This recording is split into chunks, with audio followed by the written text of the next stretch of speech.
Gracias, Josías. Dijiste que he servido acá por varias décadas, 2 décadas. Está bien que acabo de cumplir 69 años, pero ya me estás enterrando.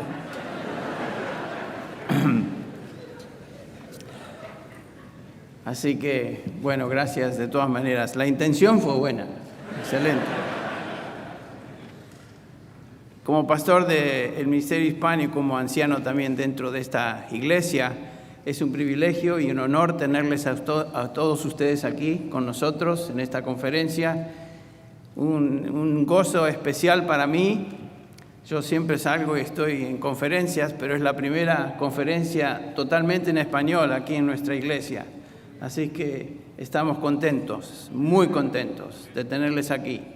Esperamos que sea una bendición para sus vidas y, por supuesto, de ánimo en sus ministerios, y eso es lo que deseamos lograr.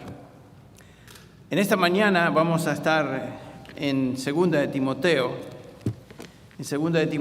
pero antes de empezar quisiera simplemente enfatizar el hecho que el Nuevo Testamento enfatiza, que el elemento crítico dentro de una iglesia son sus líderes. La salud espiritual de la iglesia depende de sus líderes, tanto en su vida personal como en su ministerio. Por ejemplo, Pablo, hablando de este punto, se dirige a los líderes, a los ancianos de la iglesia en Éfeso, en Hechos capítulo 20, versículo 28, y dice: tened cuidado de vosotros, ancianos, pastores, y de toda la grey, en medio de la cual el Espíritu Santo os ha hecho obispos para pastorear la iglesia de Dios. Es obvio que los pastores, los obispos, ancianos, todos términos intercambiables en el Nuevo Testamento refiriéndose a la misma persona, son clave para la salud espiritual de la congregación. Y si ellos están enfermos, no pueden cuidar a su rebaño. Y si ellos no entienden lo que significa ministrar en la iglesia, según lo que el Nuevo Testamento nos enseña, la iglesia va a sufrir. Cuando pensamos en líderes y la instrucción específica del Nuevo Testamento a líderes, a pastores, nos tenemos que remontar o ir en el Nuevo Testamento a las epístolas pastorales, específicamente primera de Timoteo, segunda de Timoteo. Me están diciendo que baje esto porque aparentemente estoy confundiendo a la gente. Y por supuesto Tito. 3 epístolas pastorales. Es justamente en estas epístolas donde encontramos instrucción particular en cuanto a la vida personal de un pastor, de un siervo de Dios en la iglesia y también su ministerio. Con este trasfondo y con esto en mente, vamos ahora a 2 de Timoteo y comenzaremos leyendo este pasaje tan conocido para la mayoría de nosotros, 2 de Timoteo 4, versículo 2, donde Pablo obviamente hace hincapié sobre la prioridad de la predicación en el ministerio de la iglesia, dirigiéndose a Timoteo en esta su última carta. Posiblemente semanas antes de ser martirizado, Pablo le dice a Timoteo, comenzando en el versículo 2, predica la palabra, insiste a tiempo y fuera de tiempo, redarguye, reprende, exhorta con mucha paciencia e instrucción. Este breve versículo resume en un mandamiento la esencia del ministerio bíblico. Predica la palabra. Es un mandamiento similar al que encontramos en Tito, la epístola pastoral que sigue, en el capítulo 2, versículo 1, cuando Pablo le dice a Tito, pero en cuanto a ti, enseña lo que está de acuerdo con la sana doctrina. Y en el versículo 15, Pablo repite, esto habla, exhorta, reprende con toda autoridad, que nadie te menosprecie.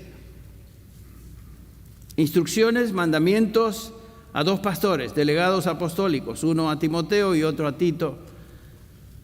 ¿Qué es la misión de la iglesia? Hagamos la pregunta. ¿Para qué existe la iglesia sobre esta tierra? Pablo sintetiza la respuesta en 1 de Timoteo, capítulo 3, versículo 15, donde le dice a Timoteo: en caso de que me tarde, te escribo para que sepas cómo debe conducirse uno en la casa de Dios, que es la iglesia del Dios vivo, noten esto, columna y sostén de la verdad. La iglesia existe sobre esta tierra justamente para ser columna y sostén de la verdad de Dios, la verdad revelada. Si la iglesia pierde de vista esta realidad, la iglesia no cumple con la misión por la cual se encuentra en esta tierra. Entonces, a la luz de esta realidad, ¿qué es la función primordial de los pastores de una iglesia? De los ancianos, obispos, los líderes de una iglesia. Y obviamente tenemos la respuesta a esa pregunta en el capítulo 3 también de 1 de Timoteo, versículo 2, cuando Pablo dice: un obispo debe ser pues irreprensible, marido de una sola mujer, sobrio, prudente, de conducta decorosa, hospitalario, y noten esta función, apto para enseñar. En medio de una serie de requisitos, características de piedad moral en la vida de un líder en la iglesia, Pablo subraya la única habilidad que este hombre debe poseer, y es esta: debe ser apto para enseñar. ¿Enseñar qué? Bueno, si la iglesia existe sobre esta tierra para ser columna y sostén de la verdad, debe ser apto para enseñar justamente la verdad, la palabra de Dios, revelada en la Escritura. En esta epístola, 2 de Timoteo 2:15, Pablo le recuerda a Timoteo, le exhorta a Timoteo: procura con diligencia presentarte a Dios aprobado como obrero que no tiene de qué avergonzarse, que maneja con precisión o que traza con precisión, otra vez, la palabra de verdad. El hombre llamado a servir en la iglesia fue llamado a predicar, enseñar, trazar con precisión la palabra revelada, la palabra de Dios, la palabra de verdad. No anécdotas, no historietas, no antropología, no psicología y muchas cosas que se enseñan por ahí, sino la palabra de Dios revelada en la Escritura. Un pastor, un anciano, fue llamado por Dios y colocado en la iglesia para predicar y hacerlo, dice Pablo en este capítulo 4 de 2 de Timoteo, hacerlo a tiempo y fuera de tiempo. ¿Qué quiere decir eso? Bueno, simplemente todo el tiempo. Cuando sea popular hacerlo, cuando no sea popular, cuando sea apetecible para la gente o no sea apetecible, no importa. Predica la palabra a tiempo y fuera de tiempo. Hoy no es popular predicar la palabra de Dios, trazarla con precisión. Pero un hombre de Dios fue llamado a trazar la palabra de verdad con precisión en todo momento, y el mandamiento es claro: predica la palabra siempre, Timoteo. Y acuérdense que Pablo va a pasar a la presencia del Señor, y él lo sabía posiblemente en cortas semanas. Esta es la última instrucción de Pablo a Timoteo, y antes de morir: Timoteo, te dejo esto en tu mente, en tu corazón. Recuerda esto: predica la palabra, Timoteo. La predicación a veces es positiva, a veces negativa. A veces es para redarguir, para reprender, otras veces es para exhortar con toda paciencia, enseñanza, instrucción. Pero este es un mandamiento, que cada uno de nosotros, que fuimos llamados y colocados en la iglesia por Dios para hacer algo muy específico, y eso es predicar la palabra, ser aptos para enseñar. Martín Lutero solía decir lo siguiente: la expresión más alta de adoración a Dios es la predicación de la palabra. Repito, la expresión más alta de adoración a Dios es la predicación de la palabra. Obviamente, en su mente se encuentran las palabras de Jesús a la mujer samaritana, ya en el capítulo 4 de Juan, cuando el Señor le dice que Dios desea tener adoradores que le adoren en espíritu y en verdad. Tales adoradores son los que Dios busca que le adoren, no en ruido, no en luces de colores, no por cantantes llamativos que repiten estribillos una y otra vez, que llaman a la gente a aplaudir, no en el estruendo de la música ensordecedora, sino en espíritu y en verdad. Eso es lo que Dios desea en cuanto a su adoración. Y la verdad es siempre la que informa y dirige nuestra adoración. La verdad es la palabra de Dios. Y le adoramos conforme a su palabra. Estamos en una conferencia de expositores. La pregunta sin duda cabe, ¿por qué es la predicación de la palabra tan vital, tan urgente? ¿Por qué debe ser predicada a tiempo y fuera de tiempo? ¿Por qué debemos ser paladines de la verdad, de la predicación? Bueno, en este pasaje que acabamos de leer, y en el contexto del mismo, 2 de Timoteo 4, 2, y todo el contexto que está alrededor de este pasaje que leímos, el apóstol Pablo nos da 5 realidades que nos obligan a predicar la palabra y constituyen la motivación más poderosa para hacerlo. Tal vez no hay otro pasaje en el texto del Nuevo Testamento, ningún otro texto del Nuevo Testamento nos hable con una exactitud precisa en cuanto al por qué debemos predicar la palabra de Dios como este texto nos enseña. Y veamos el contexto. Por supuesto, comenzamos con el capítulo 3. La primera razón que Pablo subraya del por qué debemos predicar la palabra se encuentra en el versículo 1 del capítulo 3, y es esta: la dificultad de la época en que vivimos. Dice Pablo a Timoteo, debes saber esto, que en los últimos días vendrán tiempos difíciles. Esa es una suave traducción. Tiempos difíciles, un periodo difícil, una época difícil. Y obviamente ese periodo, los últimos días, el último tiempo, es una frase técnica específica en el Nuevo Testamento que se refiere al periodo de tiempo que comienza en el primer advenimiento de Cristo sobre la tierra y culmina con su segunda venida sobre la misma. Tenemos similares expresiones, por ejemplo, en 1 Juan 2:18, hijitos, es la última hora, y así como visteis que el anticristo viene, también ahora han surgido muchos anticristos, por eso sabemos que es la última hora. Cuando Cristo vino por primera vez, esta venida dio por comienzo, por inicio, este periodo considerado como los últimos días, la última hora, los postreros días. Nos encontramos, según esta definición, entonces, en esos días. Y nos dice Pablo que vendrán tiempos peligrosos. Veamos esa frase, tiempos peligrosos. ¿Qué significa eso? No se refiere a un tiempo cronológico. No es un tiempo que se mide por medio de un reloj. No es tiempo de calendario. La palabra es kairos en griego, que puede ser traducida como estaciones, épocas, movimientos. La palabra difíciles, como dije, es suave, porque podría ser traducida esa palabra como salvajes. Y Pablo, inspirado por el Espíritu Santo, nos dice que vendrán tiempos que se caracterizarán por peligro, tiempos salvajes. Esto presenta una amenaza. ¿En qué consiste el peligro? ¿En qué consiste la amenaza? Bueno, según el contexto, estas épocas amenazan la verdad de Dios, amenazan la verdad del Evangelio, amenazan a la iglesia. Falsos maestros se multiplicarán y propagarán el error. Lo vemos ahí en el capítulo 3, donde Pablo obviamente nos dice que vendrán hombres, versículo 2, que serán amadores de sí mismos, avaros, jactanciosos, soberbios, y son hombres que se introducen en la iglesia y propagan, enseñan.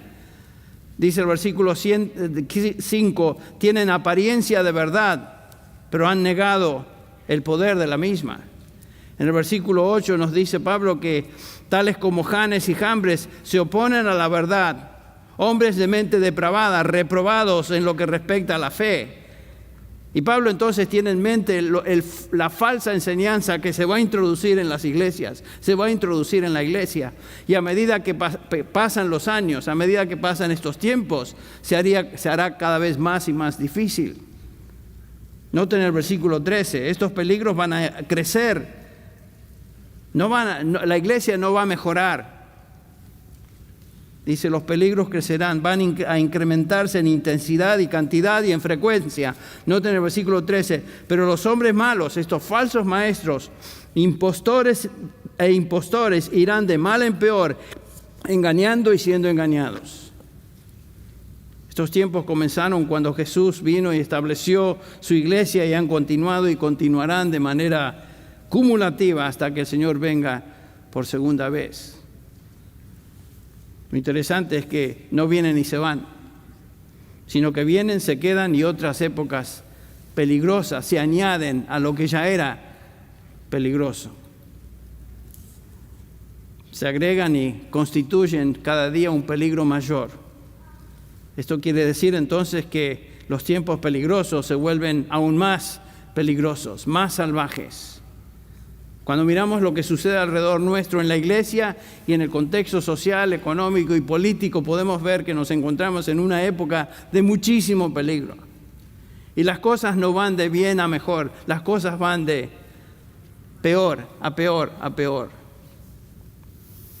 Y es justamente en ese contexto de la historia de la iglesia donde el Señor nos ha colocado a nosotros, a la iglesia, a los líderes y pastores de la iglesia. Somos llamados a contender ardientemente por la fe en este contexto de peligro, que cada día es más peligroso.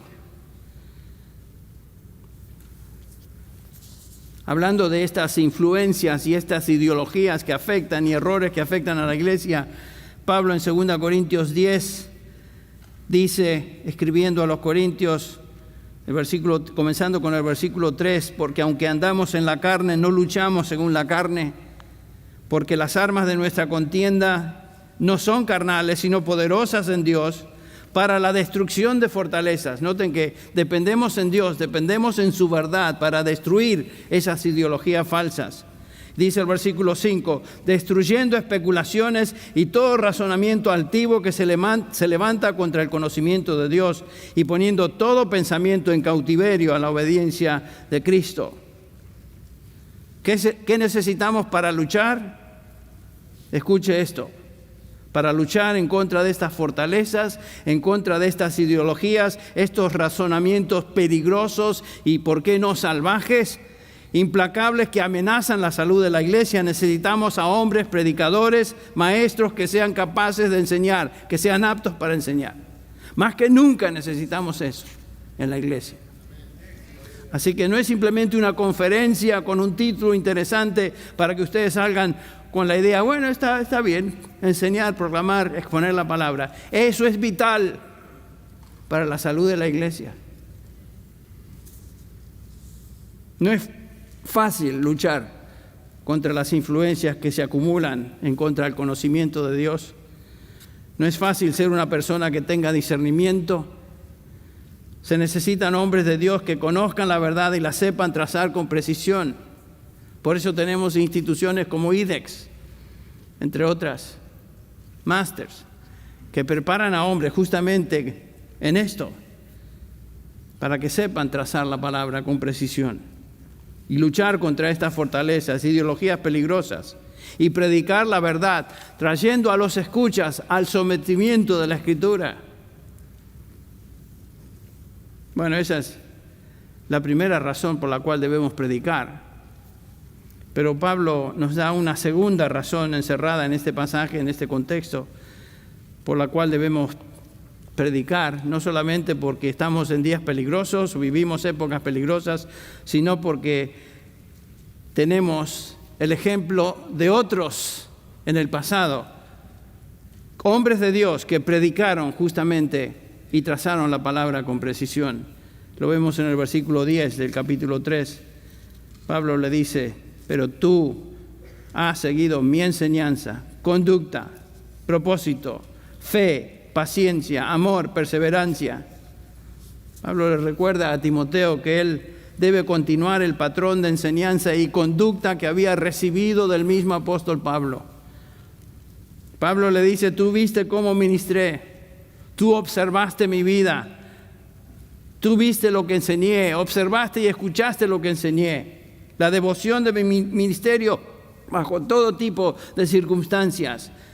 Versículo 11, que persecuciones, sufrimientos como los que me acaecieron en Antioquía y en Iconio y en Listra, que persecuciones sufrí y de todas ellas me libró el Señor. Tú sabes esto, Timoteo. Y repite en el versículo 14, tú, sin embargo, persiste en las cosas que has aprendido y te convenciste sabiendo de quiénes las has aprendido. Términos claros. Pablo le dice a su hijo en la fe, antes de partir a la eternidad, Timoteo, imítame, haz exactamente lo que yo hice, enseña exactamente lo que aprendiste de mí. Este punto es muy importante de enfatizar hoy, porque hoy en día en la iglesia evangélica contemporánea existen aquellos que quieren reinventar el ministerio y dejar a un lado lo que el Nuevo Testamento claramente indica que es el ministerio. Hablan de nuevos paradigmas de ministerio para el siglo XXI. Y Pablo dice, no necesitamos nuevos paradigmas, haz exactamente lo que me viste hacer. Un poco más adelante, en el versículo 17 de este mismo capítulo, Pablo le llama a Timoteo hombre de Dios, a fin de que el hombre de Dios, dice el versículo 17, sea perfecto, equipado para toda buena obra. Es un término específico, técnico, solamente usado en el Nuevo Testamento en referencia a Timoteo. 2 veces más se utiliza. Se usa alrededor de 70 veces en el Antiguo Testamento y siempre se refiere a un predicador. Y esto es muy significativo. A un hombre de Dios que representaba a Dios enseñando la palabra de Dios al pueblo de Dios. Ese es un hombre de Dios. Y lo que le está diciendo Pablo a Timoteo es, en esencia, Timoteo, tú eres un predicador. Tú eres un hombre de Dios en la larga lista de hombres de Dios que fueron llamados por Dios para hacer esencialmente una cosa, proclamar la verdad de Dios. No te olvides de eso. Tú no puedes hacer otra cosa. No puedes reinventar el ministerio, Timoteo. No puedes hacer lo que se te da la gana, lo que tú deseas, por otras influencias, por lo que sea, lo mismo para nosotros. Tú eres uno de estos hombres que fue llamado por Dios para continuar llevando a cabo el mensaje de Dios. Por eso la exhortación, predica la palabra, Timoteo. Predica. Yo estoy convencido, como otros hombres de Dios, que Dios me ha llamado a predicar su palabra. Y por supuesto no existe un gozo comparable como el gozo de predicar, trazar la palabra, enseñarla, proclamarla y hacerlo sin distracciones. No hay mayor gozo. Por supuesto, es algo que trae recompensa. Las almas son cambiadas. No solamente pasan de muerte a vida, sino que pasan a ser santos que crecen en el conocimiento de la palabra. Todo lo demás se vuelve secundario. Y hay muchas cosas que uno puede hacer en la iglesia, hermanos. Yo tengo amigos pastores que les podría llamar el milusos a cada uno de ellos, porque es todo lo que hacen. Hacen un montón de cosas en el ministerio, pero se olvidan de lo principal, de lo primordial, que es trazar la palabra, predicar la palabra, insistir en ella a tiempo y fuera de tiempo, redarguir, reprender, exhortar con mucha paciencia e instrucción. Eso es vital y fundamental. Otras cosas pueden pasar. Y Pablo le dice a Timoteo, haz lo que todos los hombres de Dios en la historia de la redención, Timoteo, han hecho, predica la palabra. Es el único patrón ordenado y bendecido por Dios. Entonces debemos predicar la palabra porque vivimos en tiempos peligrosos, porque esto es lo que hombres de Dios han hecho a través de la historia. Y ahora, en tercer lugar, debemos predicar la palabra debido al poder de la Escritura. Predicamos la Escritura, predicamos la palabra porque la palabra tiene poder para cambiar. Noten lo que dice el versículo 15. Que desde la niñez has sabido las sagradas Escrituras, las cuales te pueden dar sabiduría que lleva a la salvación mediante la fe en Cristo Jesús. Y Pablo le recuerda a Timoteo que desde su infancia él había conocido las sagradas Escrituras. Aquí una referencia al Antiguo Testamento, el cual provee sabiduría que lleva a la salvación por medio de fe en Cristo Jesús. Timoteo, había sido criado en la tradición judía ortodoxa, donde desde pequeñito se le enseñó que la ley sirvió como ayo para llevarnos a Cristo Jesús. Él lo aprendió en su hogar, con su abuela, con su madre Eunice y su abuela Loida, sin duda. En Gálatas 3, el apóstol Pablo nos recuerda el propósito fundamental de la ley. En el versículo 23 dice: antes de venir la fe, estábamos encerrados bajo la ley, confinados para la fe que había de ser revelada. De manera que la ley ha venido a ser nuestro ayo, nuestro tutor. ¿Para qué? Para conducirnos a Cristo, a fin de que seamos justificados por fe. Justamente lo que Pablo dice en el versículo 15 de 2 Timoteo 3. El punto es este: Timoteo, tú sabes que la palabra de Dios tiene el poder para salvar y tiene el poder para guiarte a salvación. Tú conoces, Timoteo, el Salmo 19, donde obviamente lo leímos hoy, dice: la palabra de Dios es perfecta, o la ley de Jehová es perfecta. ¿Y qué hace? ¿Qué efecto produce? Convierte el alma, transforma el alma, restaura el alma. Esa es obra de la palabra. El poder de la palabra que puede transformar el alma es lo único que necesitamos en nuestra predicación. Y si esto es cierto, y lo es, Timoteo, entonces tú debes predicar esa palabra. Es lo único que tiene el poder para convertir a alguien. Ningún argumento convierte, ninguna historia o anécdota, por muy curiosa que sea, convierte a nadie. Ningún pastor que habla cosas bonitas e interesantes y tiene mucho carisma va a convertir a nadie. Lo único que convierte el alma es la palabra de Dios, utilizando a siervos de Dios que la trazan con precisión. Dios trae almas a Cristo Jesús por medio de la palabra, usando a hombres de Dios que enseñan la palabra. Nunca pensemos que tenemos que inventar y hacer otras cosas. Viene a mi mente, lo tengo que decir, primera de Pedro 1:23. Ahí claramente el apóstol Pablo nos dice y le dice a estos creyentes: habéis nacido de nuevo, no de una simiente corruptible, sino de una que es incorruptible, es decir, mediante la palabra de Dios. Nadie se convierte sin la palabra de Dios. En Santiago 1:18 dice casi lo mismo. En el ejercicio de su voluntad, Él, Dios, nos hizo nacer por la palabra de verdad.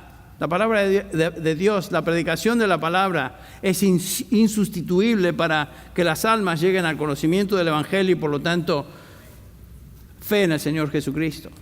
La fe viene por el oír, Romanos 10, y el oír por la palabra, el mensaje acerca de Cristo. Es lo único que tiene poder para convertir. Entonces, si eso es cierto, ¿qué hacemos? ¿A qué fuimos llamados? Predicar la palabra.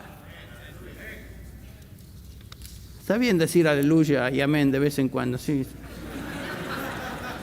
En nuestro contexto no se escucha mucho eso por la audiencia, pero de vez en cuando está bien. Amén. Ahora, si a cada rato dicen aleluya por cualquier cosa, ya ahí hay problemas. Ahora, no solo la palabra tiene poder para transformar el alma en conversión, sino que tiene poder para santificar el alma. Noten lo que dice el versículo 16 de este capítulo 3 y 17 también. Toda escritura es inspirada por Dios. Viene del mismo aliento de Dios. y útil. ¿Útil para qué? Para enseñar, para reprender, para corregir, para instruir en justicia. Noten que son todos efectos de la palabra de Dios que tienen que ver con la santificación del creyente. ¿Con qué fin? A fin de que el hombre de Dios sea perfecto, equipado para toda buena obra.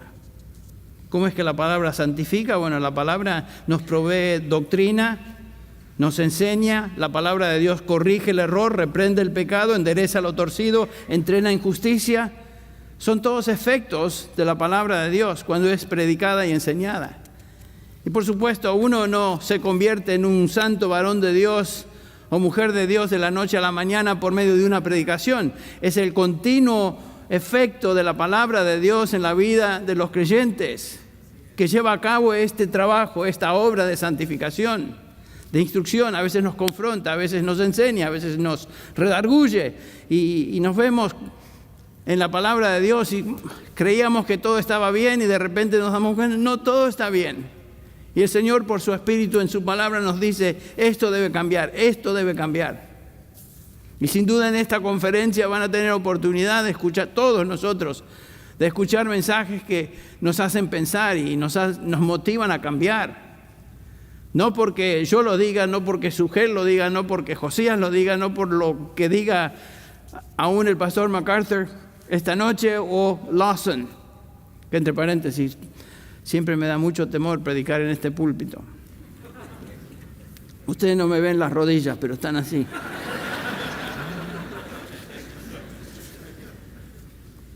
Esta noche vamos a escuchar al artículo genuino, el mismo pastor. Bueno, la palabra de Dios es suficiente para salvar completamente, para santificar completamente. Y si eso es cierto, entonces la palabra de Dios es todo lo que necesitamos para predicar. Es difícil entender cómo algunos predicadores usan como base de su predicación otras fuentes, otros materiales que jamás van a transformar a nadie. Están perdiendo el tiempo.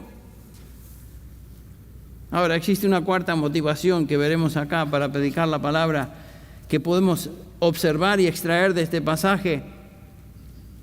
No solamente porque hay tiempos peligrosos o vivimos tiempos peligrosos, sino no solo el ejemplo de otros hombres, no solo el poder de la Escritura que ya vimos claramente, sino que Pablo nos da otra motivación. Y la motivación es esta, el mandamiento de Dios. Eso es más que suficiente.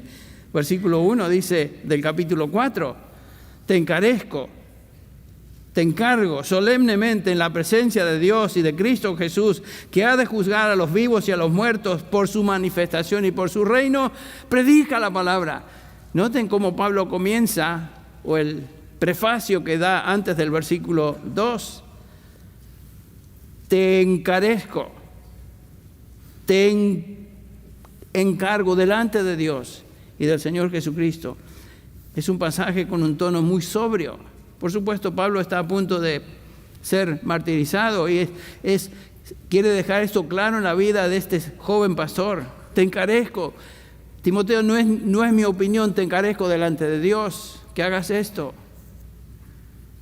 Me ayuda a entender por qué hombres de Dios en el pasado, tales como John Knox ahí en Escocia, se nos relata que antes de subir al púlpito y predicar la palabra irrumpía en llanto porque temía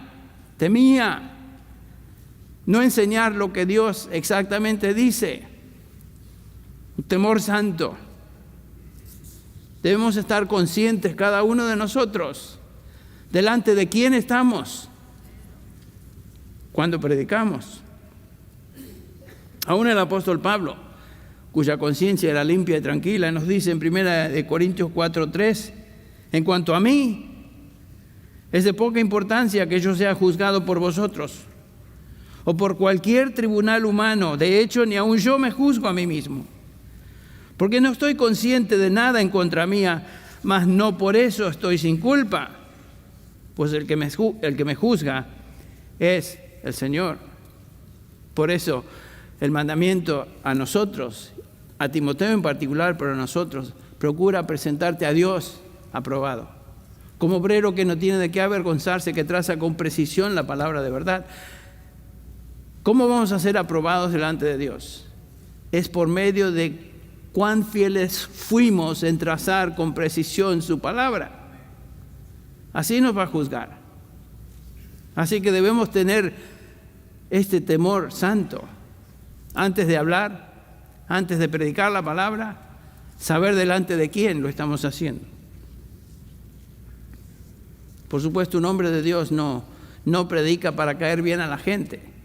Yo sé que, y ustedes saben, que no siempre caemos bien a la gente. Uno no tiene que ser grosero y caer mal. Estoy hablando de... Es lindo cuando la gente viene después de una predicación y te estimulan, y dicen, pastor, qué lindo mensaje, gracias, etcétera, etcétera. Cuando voy por ahí y predico y se me acercan varios a hablar, a veces no estoy muy seguro qué están diciendo, porque en mi estimación tal vez no fue gran cosa, pero no, hermano, qué poder, qué palabra, gracias. A veces a lo mejor están tratando de hacerme sentir bien, pero el punto es que no importa eso. No importa que me digan que les cayó bien o que les cayó mal, eso es totalmente secundario. Lo que importa es qué es lo que Dios piensa de lo que acabo de enseñar. Porque ante Él me debo presentar a Dios aprobado, no ante mi congregación, ni ante otros hombres, ni ante ustedes, por ejemplo, en esta mañana. Es ante Dios. Estaba pensando en esta mañana sobre esto. Lo que predicamos y enseñamos es porque tenemos que dar cuentas a nuestro Padre Celestial y al Dios del universo, al juez del universo. Por eso Santiago, ¿se acuerdan, Pablo? Santiago expresa en su carta, capítulo 3, versículo 1, hermanos míos, no os hagáis maestros muchos de vosotros. Hay muchos que tienen el deseo de enseñar, porque lo ven como algo romántico, algo lindo. La gente te reconoce, la gente te conoce, wow, famoso esto acá. Y Santiago dice, no os hagáis maestros muchos de vosotros, sabiendo que recibiremos... Se me traba la lengua. Recibiremos mayor que juicio. Vamos a rendir cuentas ante Él.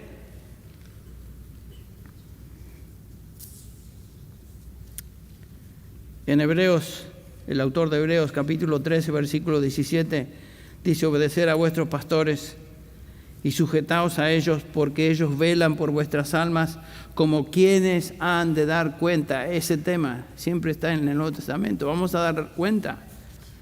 Tenemos que dar cuenta. No lo veremos hoy, pero algún día vamos a rendir cuenta de lo que dijimos, cómo usamos la palabra. No podemos corromper la palabra. No nos atrevemos a editar la palabra, que muchos hacen. Reemplazarla con ideas de nuestra propia invención. No puedo colocarme en la posición de que habla Proverbios, capítulo 30, versículo 5 y 6, probada es toda palabra de Dios. Él es escudo para los que en Él se refugian.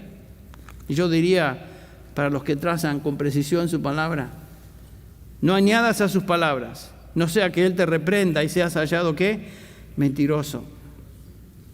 Debemos tener mucho cuidado con eso.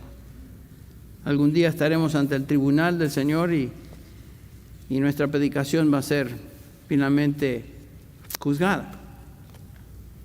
Pero otra razón que el apóstol Pablo nos indica acá, por la cual debemos predicar la palabra, la quinta en mi lista, porque lo que es superficial y subjetivo lleva al engaño y a la impiedad. Noten versículos 3 y 4 del capítulo 4. Porque vendrá el tiempo cuando no soportarán la sana doctrina, sino que teniendo comezón de oídos, acumularán para sí maestros conforme a sus propios deseos, y apartarán sus oídos de la verdad, y se volverán a mitos. Noten eso. Lo que es falso, lo que es superficial, produce consecuencias, resultados funestos, y Dios no se agrada. El enemigo más grande de la palabra de Dios es todo aquello que se encuentra fuera de la palabra de Dios o se predica como si fuera que viene de Dios. La palabra del diablo, la palabra de demonios, la palabra de hombres. Estaba leyendo esta mañana en Ezequiel, capítulo 13, Y el profeta dice así: y vino a mí palabra del Señor, versículo 1, Hijo de hombre, profetiza contra los profetas de Israel que profetizan, y di a los que profetizan por su propia inspiración. El Señor dice, escuchar la palabra del Señor. Mucha gente habla en nombre de Dios y dicen que hablan en nombre de y representan a Dios, y profetizan o hablan, enseñan, proclaman de su propia inspiración. Dios nos lo mandó. Dicen torpezas. Así dice el Señor, versículo 3. Ay de los profetas necios que siguen su propio espíritu y no han visto nada. Tuve una visión, Dios me dijo, ¿cómo sé yo eso? Y te intimidan con esa manera de hablar. Noten el versículo 6, Ezequiel 13:6. Han visto falsedad y adivinación mentirosa los que dicen, el Señor declara, cuando el Señor no los ha enviado. No obstante, esperan el cumplimiento de su palabra. Dicen profecías y esperan que se cumplen. Tonteras. ¿No habéis visto una visión falsa y habéis hablado una adivinación mentirosa cuando decís, el Señor declara y yo no he hablado? ¿Cómo es que voy a representar a Dios diciendo cosas que Dios dice y Él nunca lo dijo? Me expongo. Por tanto, así dice el Señor, por cuanto habéis hablado falsedad y habéis visto mentira, por tanto, he aquí, yo estoy contra vosotros. Imagínense que el Señor esté contra nosotros por lo que dijimos. Terrible. Bueno, si enseñamos lo que es superficial, lo que es falso, lo que causa es que la gente se irá de la verdad. Y tristemente la gente hoy en general no quiere oír doctrina sana. ¿Qué quiere decir saludable? ¿Qué quiere decir nutritiva? La gente quiere escuchar aquello que les suene bonito, que les caiga bien, que les haga sentir bien, que le hablen con una sonrisa de oreja a oreja y les digan que tu mejor vida es hoy. Esas iglesias están llenas de gente. La gente está impulsada por lo sensual, sensaciones, lo que experimentan, lo que les llene de emoción, lo que les haga sentir bien, lo que puedan experimentar con sus sentidos. Eso es religión sensual, esa no es religión espiritual. A la gente en general no les importa la verdad. No están interesados en doctrina, en teología. Prefieren oír lo que el capítulo 2, versículo 16 dice, Pablo, palabrerías vacías y profanas. Y por los dados a ellas, dice Pablo, conducirá más y más a la impiedad. Todo lo que tenemos que hacer es analizar lo que se escucha por ahí, en televisión, en púlpitos, en radio, y ver ese énfasis extraordinario en aquello que apela a las sensaciones y no a la mente, no al discernimiento. Estamos viviendo en un tiempo donde la doctrina no es importante. El predicar la verdad de Dios con convicción se considera como falto de amor o divisorio en algunos contextos. Hay tolerancia por cualquier posición y opinión, menos por la verdad autoritativa de la palabra de Dios. Bueno, la idea de que enseñar la verdad y confrontar produce falta de amor o produce una reacción negativa, por lo tanto es falta de amor, es algo que no se encuentra en la Biblia. Efesios 4:15 claramente nos enseña, hablando la verdad en amor, crezcamos en todos los aspectos en aquel que es la cabeza, es decir, Cristo. Somos llamados a enseñar la verdad, proclamar la verdad. Cuando predicamos, no predicamos para caer bien a la gente. Lo que decía Josías, a veces sueno como que me voy a comer a los oyentes, pero no es cierto. Él me conoce más. Así que acérquense, cuando terminemos van a ver que no muerdo a nadie. Pero eso es lo que buscamos. No buscamos rascar los oídos. No tratamos de elevar sus sentimientos de autoestima y proveer emociones. Eso no es lo que buscamos en la predicación. Debemos predicar la palabra porque la gente está pronta a desviarse y buscar una religión y predicadores que satisfagan sus sentidos carnales, de deseos carnales y sentidos carnales. La razón es porque tenemos esta conferencia y estamos ya concluyendo. La razón es porque esta iglesia existe. Me imagino que la razón por la cual ustedes vinieron a esta iglesia, a esta conferencia, es porque son y están comprometidos con la palabra de verdad. La razón que este ministerio continúa es porque existe un agudo compromiso con la predicación de la palabra. La razón por la cual IDEX existe es justamente por el compromiso que todos los que representamos y estamos envueltos de alguna manera en IDEX, nuestro compromiso con la palabra de Dios. La gente necesita, más que ninguna otra cosa, el alimento puro y sano de la palabra de Dios. Como dijimos, nadie llega a salvación sin la palabra, nadie es santificado sin la palabra. Jesús dijo claramente, no de solo pan vivirá el hombre, sino de toda palabra que sale de la boca de Dios. Este mundo necesita a hombres que prediquen su palabra. Vamos a orar. Te damos gracias, Señor, por la instrucción que nos das en tu palabra, particularmente en las epístolas pastorales sobre esta increíble primacía de enseñar y trazar tu palabra, proclamarla. Señor, ayúdanos a enfocarnos en lo que es realmente vital e importante en el ministerio. Gracias por este mandato del apóstol Pablo a Timoteo para nosotros: predica la palabra. No es una opción, no es una posibilidad, es un mandamiento que viene de ti. Y Padre, con ese espíritu lo recibimos.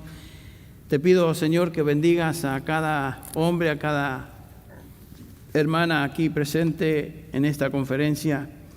Señor, que utilices todo lo que aquí se enseñe, las relaciones, la comunión entre hermanos, que traiga beneficio a cada uno de ellos, pero como resultado beneficio a las iglesias que ellos representan. Gracias, Padre, por darnos este privilegio y este honor de tener a estos hermanos con nosotros en estos días. Padre, pedimos una vez más tu bendición sobre cada uno de tus hijos aquí y, Señor, que salgamos de este lugar realmente bendecidos, animados y agradecidos porque hemos escuchado tu palabra, tu voz, en el nombre de Jesús. Amén. Amén.